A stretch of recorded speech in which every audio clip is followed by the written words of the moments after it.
MC Brutal, das ist der brutale Jahresrückblick 2013. Und es ist alles passiert hier im Ländle. Junger Vater.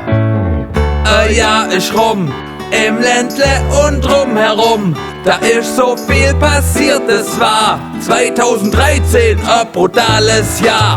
Im Stuttgarter Rathaus wird das Kosten gespart. Nur noch kaltes Wasser auf dem Klo, boah, das hart. Trotzdem ist der Highlight von Stuttgart, ich mach da gern kostenlose Paternostofahrt. Die Bahn expandiert und erleichtert der Alltag. Mit der U12 kommst jetzt bis in der Halsschlag. Jetzt ist nicht nur teuer, das war sowieso. Jetzt trifft auch der Checker vom Neckar Cosimo. Wer lieber sicher fährt, nimmt die neue S-Klasse. Mit Geisterfahrer waren zu stehen, das ist Weltklasse. Wir Schwaben haben nicht immer das Neueste im Gepäck. Nur Idioten waren zu stehen, gibt's leider noch nicht.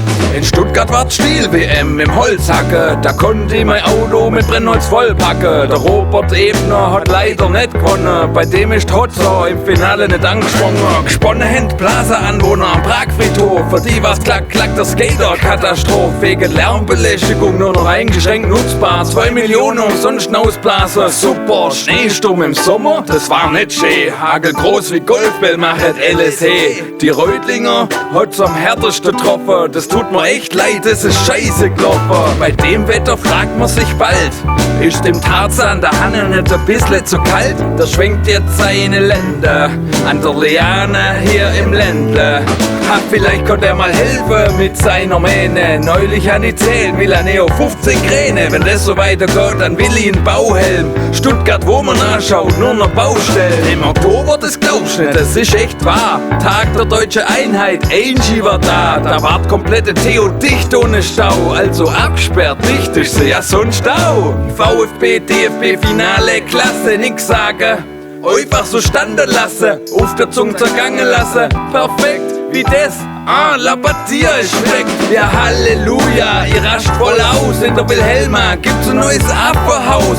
Die andere Affe haben plötzlich beschlossen, der Fernsehturm wird kurzfristig geschlossen. Wer sonst denkt sich denn sowas aus? Setzt Leute einfach so auf die Straßen aus und zerstört das Wahrzeichen eine ganze Stadt, wenn man nicht das Hirn von einem Schimpanse hat. Junger Vater, ihr könnt doch nicht den Fernsehturm zumachen. Ich gang jedes Jahr, trotz Höhenangst, mindestens einmal dann auf. Und dieses Jahr ist nicht gegangen. Ein Jahr ist rum, im Ländle und drumherum. Da ist so viel passiert, es war 2013 ein brutales Jahr. Ein Jahr ist rum, im Ländle und drumherum. Da ist so viel passiert, es war 2013 ein brutales Jahr.